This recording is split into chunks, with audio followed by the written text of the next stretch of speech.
Yeah, this is it. This is the big one. Manchester City play Real Madrid in the Champions League.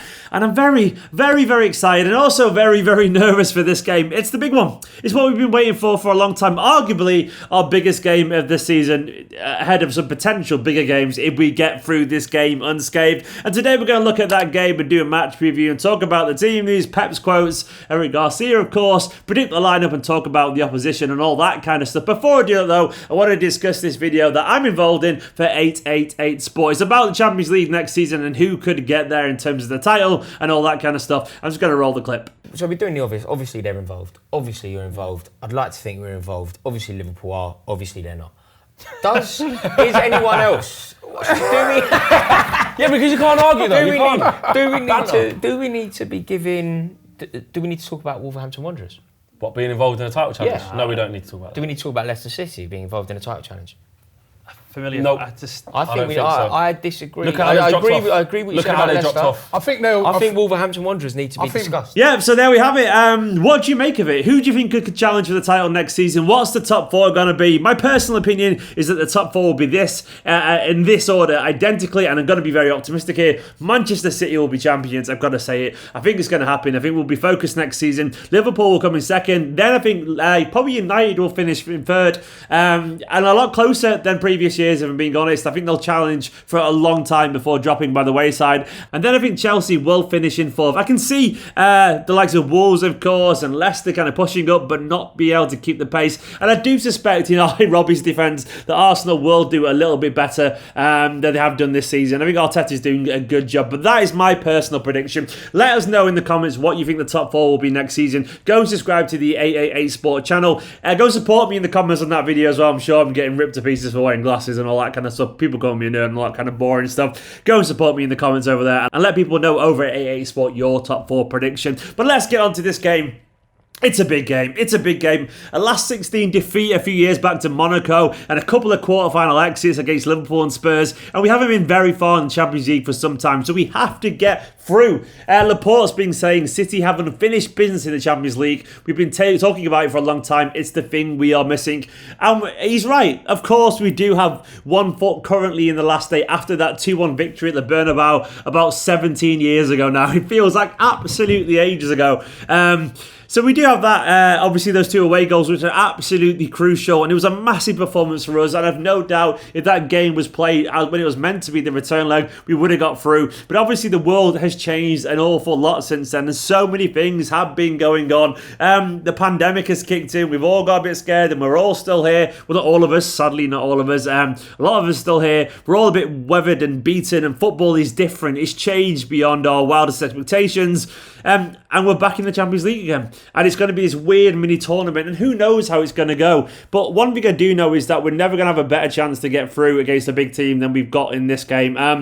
We should be getting through here if we want to cement our position as one of the biggest clubs in world football. We already are, of course. But in terms of the Champions League scene, we have to be better, and we have to be winning opportunities like this. Of course, it won't be easy. In terms of Pep's quotes ahead of the game, he said, I have a feeling that today that we are ready to play the game tomorrow and do a good performance and win the game. That is my feeling. We are ready. Confident stuff from Pep. He also went on to say, we want to impose our own style, whether we are defending or playing on the counter or Madrid are countering. We want to take the game to certain areas of the field where we can hurt Madrid and show the qualities of our players. Fighting talk from Guardiola. He talked about how he's confident, basically, and how we want to impose our system on Real Madrid, and which is good. This is what you want to hear. Of course, there was the bombshell during that. I've made a live video, so you can go check out that where I talked about it.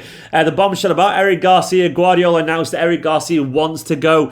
He wants to leave Manchester City. He won't sign a new contract, and he wants to go. And City, according to reports, want 20 million plus 10 million in add-ons for Eric Garcia, which I reckon is a pretty fair deal, to be honest, with Barcelona obviously being the one sniffing around him big time. He obviously wants to go there. And if they want to go get him now and not this summer, that's what they're going to have to pay. And I'm sorry, 20 million is pretty fair with 10 million add-ons. That's very fair indeed for someone who probably is going to end up being at the club for an awful long time.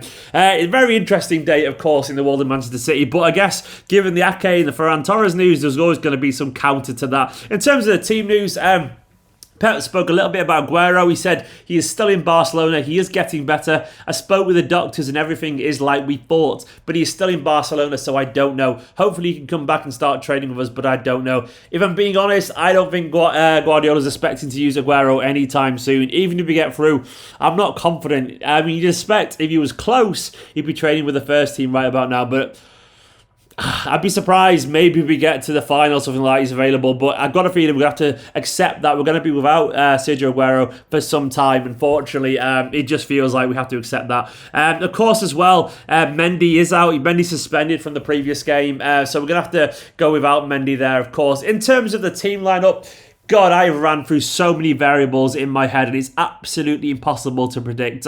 What I would want compared to what Guardiola want are completely different things, and none of us really know, We've got a more or less a pretty healthy squad. We've got a lot of players to choose from. There's been so many stories and the team is so different compared to what it was. I mean, since that game and since lockdown, Eric Garcia and Foden have played loads of football. They're now viable first team options, but of course, there's that Eric Garcia, he's thrown a screw. What's the word? Basically, he's caused a little bit of chaos, obviously, with that announcement. In terms of goalkeeper, it's obviously going to be Ederson. I think we've seen enough as well from Cancelo at left-back in the past few games to show that he will be starting this game. Zinchenko isn't favoured, so it'll be Cancelo at left-back. Walker would clearly play at right-back. As a result of that, Laporte will start. And then who would you play alongside Laporte? I honestly felt that he was going to play some experience instead of Garcia in this game anyway. But you never know. Maybe it could be Garcia. Apparently, he's still in contention for this game because Guardiola rates him. But I think Fernandinho, weirdly, I know that's not a popular opinion, and he's not been that great, not played at centre-back much recently, but I've got a feeling Fernandinho's going to start this one, so I'm going to put him there. Having said that, it could be Stones, it could be Otamendi. I just don't know. I genuinely don't know from those four players who it could be. It could be absolutely anyone. I'm going to say Fernandinho and be absolutely wildly wrong, and this is the bit as well. I actually think in midfield, David Silva will start alongside Kevin De Bruyne. I think he will. I think David Silva's been in great form and he's had rest, so he's totally utterly fresh. So I think he'll start this one. And I do think also, of course, I forgot to say, I think Rodri will start this game as well. It could be Gundogan, of course. Maybe we'll see Rodri and Gundogan sit, have it with De Bruyne ahead of him. Maybe we'll see that. Maybe we will see David Silva and De Bruyne, but I think it's going to be very traditional. Rodri with then David Silva and Kevin De Bruyne. And then through the middle, like last time we played, you got to remember that essentially, like Bernardo was playing as a false nine and Gabriel Jesus was playing on the left. But then Foden's broken to the team now, and Sterling's refound his form and he's excellent. So I can't really see past Sterling not being on the left. I think, I think Gabriel Jesus will play for the middle, but who plays on that right? Is it going to be Mahrez? Foden has made himself pretty popular. Is it going to be? Bernardo? It's so hard to choose this team, seriously. It could be absolutely anything. I'm going to guess a surprise and say Phil Foden. I've gone for it. I've chosen Phil Foden, seriously. Or Bernardo. Maybe, or Morris. Phil Foden. I'm going to say Phil Foden. Who knows? This could be wildly wrong, but I've gone for it. In terms of Madrid, obviously Madrid have won the Liga. They've had incredible form post-lockdown. They obviously, it was enough for them. I think they won 10 games in a row or something like that in the league before the final game they drew. But that 10-game winning streak essentially got them the Liga title ahead of Barcelona. Barcelona, of course, have been shambolic, and even Real Madrid haven't reached those incredibly high standards. But Real Madrid are Real Madrid, They're big in this comp. And they've always done really well. The last season was actually the first time since 2009 and 10 that Madrid failed to reach the semi-finals of the competition. And that was obviously, of course, without Ronaldo. So as soon as Ronaldo left them, they lost that big game influence. And of course, Real do need to score. They need to score at least 2 goals, actually, given the away goal ruling, to be in this tie. 1 goal for them is not enough. They need to score 2. They need to score 2 away goals, which gives the impetus, of course, to Manchester City. But Real Madrid, of course, can do this. They've got no Ramos. We can't underestimate the size of that blow. Ramos is absolutely massive for Real Madrid. He's their leader. He's a winner. He's a bastard. He's horrible to play against. And Ramos not being involved is, of course, a massive, massive boost for Manchester City. Bale's not involved too. I mean, I'm not sure they're really asked about that Real Madrid, but Bale obviously has magic in his boots. He's not involved. Hazard is a doubt. Eden Hazard has travelled, but he is a doubt, of course. He aggravated an ankle injury in June, but he's still available. What they'll do, who knows? I mean, if I was to guess their lineup, Courtois has been in good form. He'll play. The defence, I think, kind of picks itself. It'll be Carvajal, Militao, Varane at centre-back, and then it'll be Ferland Mendy at left-back. And then maybe, just maybe... I mean, Casemiro, I think, will start. I think Kroos will start. Then it's going to be one of Valverde or Modric. I think it'll be Modric. I think it'll be Modric in midfield. And then after that, Benzema is inevitable. Benzema is a quality player. Benzema will start. Maybe Vinicius. It could be Hazard, of course. If Hazard's fit, he could start. But I think Hazard will be on the bench. It'll be Vinicius.